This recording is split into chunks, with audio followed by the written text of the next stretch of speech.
August 5th, 1962. Brentwood, Los Angeles. The world's most famous woman was found dead in her bedroom.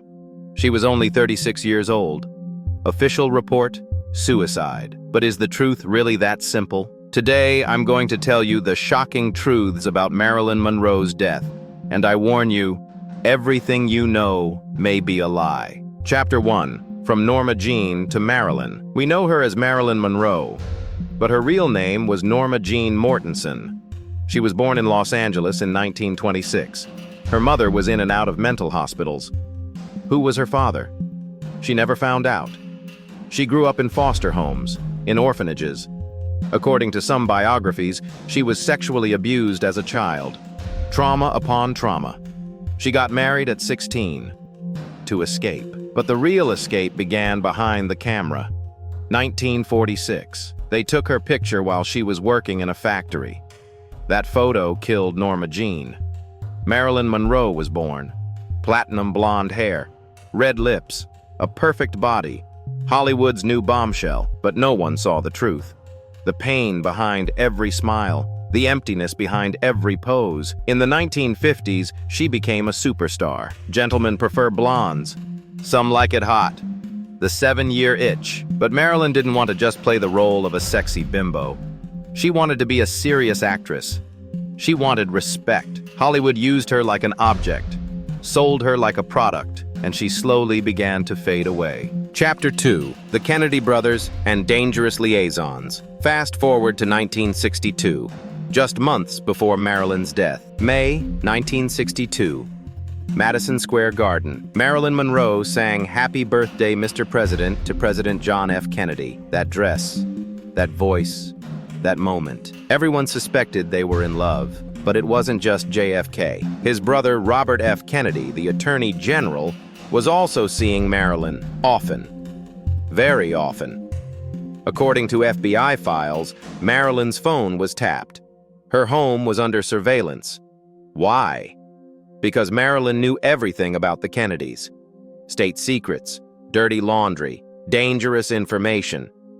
According to some sources, Marilyn kept a diary, a red notebook. It contained her conversations with JFK and RFK, secrets, everything. That notebook disappeared after her death. It was never found. Marilyn was also threatening to talk to the press. She was going to hold a press conference. For the Kennedys, this would have been a political disaster. So did Marilyn really commit suicide? Or was she silenced? Chapter 3. August 5th, 1962. The night of her death. August 5th, 1962, Sunday.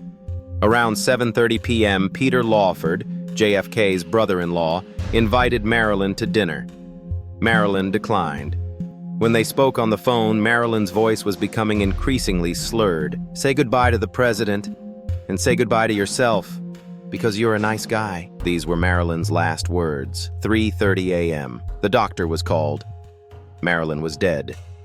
She was lying naked in bed, phone in hand. Official time of death, 3:50 a.m. But wait, do you know when the police were notified? 4:25 a.m. What happened during those 35 minutes? Where was everyone during that time? What were they doing? Autopsy report. Acute barbiturate poisoning. Suicide. High levels of Nembutal and chloral hydrate were found in Marilyn's blood and liver.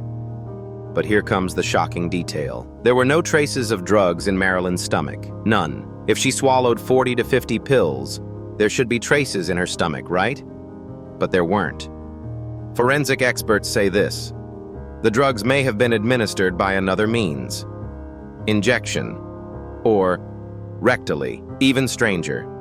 No water glass was found in Marilyn's home.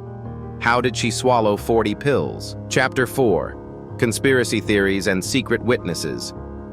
Years later, witnesses began to speak out. Paramedic James Hall: "We found Marilyn alive. There were other people in the house. They told us to act like she was dead." Housewife Eunice Murray in a 1985 interview: "Yes, the Kennedys were there, but I couldn't say that." A neighbor said he heard a helicopter that night. Another witness claimed to have seen black cars. Theory 1. The Kennedy assassination, the CIA or the Mafia killed Marilyn to protect the Kennedys. The secrets she knew were too dangerous. Theory 2. Accident. RFK argued with Marilyn that night. Marilyn took a sedative. She accidentally took too much. Panic. They covered up her death. Theory 3. It was really suicide. Marilyn was depressed. Her career was ending. Her love affairs had failed.